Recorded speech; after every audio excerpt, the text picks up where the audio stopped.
Hai guys, Assalamualaikum warahmatullahi wabarakatuh. Kembali lagi. Ketika Quran dibilang mukjizat, apa sih mukjizatnya? Kali ini tentang proses kreatif.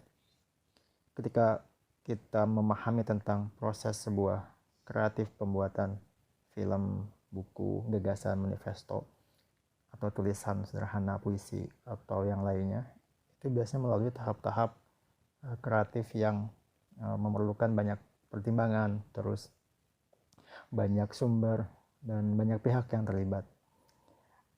Uniknya Al-Quran ini tidak melalui tahap kreatif yang seperti manusia biasanya. Maksudnya gini, katakanlah sebuah tulisan di koran misalnya, atau di sesimpel nulis email misalnya. Kita itu berpikir menulis kata-katanya pakai koma kah, terus satu kalimat, dua kalimat. Apakah misalnya kita akan memilih kata tidak atau memilih kata no misalnya. Itu melalui proses editing. Apakah paragraf yang pertama itu harus di sini atau paragraf kedua harus di atas, kita berpikir. Kemudian kadang kita menunjukkan ke orang lain.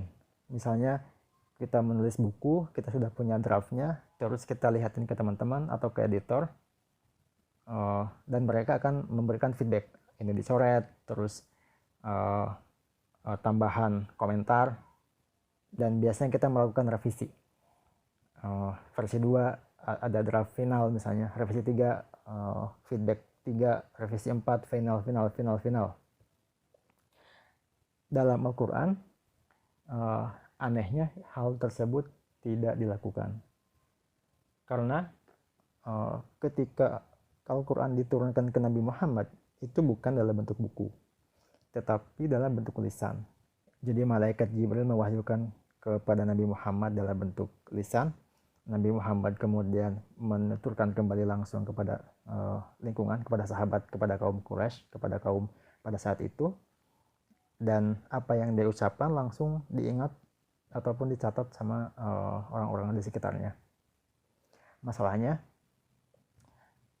kalau tadi contohnya tentang tulisan, itu mudah. Ketika kita menelisik kembali bagian mana sih yang kira-kira perlu diubah, perlu diedit gitu. Tulisannya belum dikirim, kayak email gitu, sebelum ada tombol send gitu, kita masih bisa sempat mengedit. Aduh, kayaknya jangan pakai kata saya deh, mending pakai aku. Edit. Aduh, kayaknya jangan pakai tadi di sini deh. Aduh, kayaknya jangan pakai 2 paragraf, 1 paragraf aja cukup. Atau kayaknya kepanjangan deh. Itu hal-hal seperti itu dalam tulisan mudah.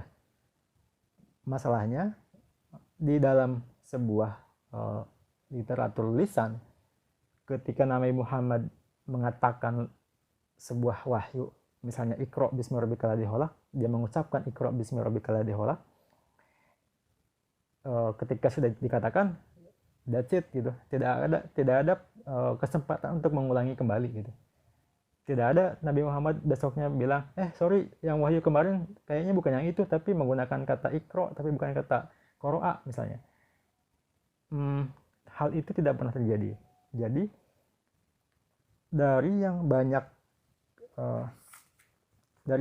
114 surat, semuanya dalam bentuk lisan disampaikan kepada umat, sekali diucapkan langsung jadi gitu, tanpa melalui proses draft 1, draft 2, editing 1, editing 2, komentar pertama, komentar editor, terus revisi berikutnya, nggak ada gitu.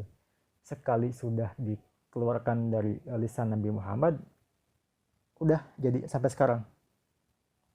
Dan ketika dipahami tentang sifat lisan, bayangkan deh, kita ngomong ke orang gitu, kadang juga kita nggak ingat gitu kata tiga kata yang lalu itu apa gitu. Aku sendiri tadi membuka video ini beberapa kali nyoba, kayaknya kurang pas, diganti lagi gitu. Dan katanya pun aku nggak ingat gitu. Dan katanya pun aku nggak ingat. Tadi itu aku menggunakan assalamualaikum dulu atau hai guys dulu gitu. Itu susah di track gitu. Sedangkan di dalam Al-Quran, kebahasaan dan kalimat-kalimat atau pemilihan katanya itu sekali jadi, tanpa ada revisi, dan konsisten sampai sekarang. Itu sih yang menurut aku sangat amazing. Sebuah ide bahkan dalam sebuah bentuk tulisan buku, tanpa melalui draft, tanpa melalui editing, tanpa melalui proofreading, dan tidak ada revisi sekali jadi dalam bentuk lisan awalnya, itu sangat almost impossible, kecuali dengan campur tangan selain manusia. Sekian, semoga bermanfaat. Assalamualaikum warahmatullahi wabarakatuh.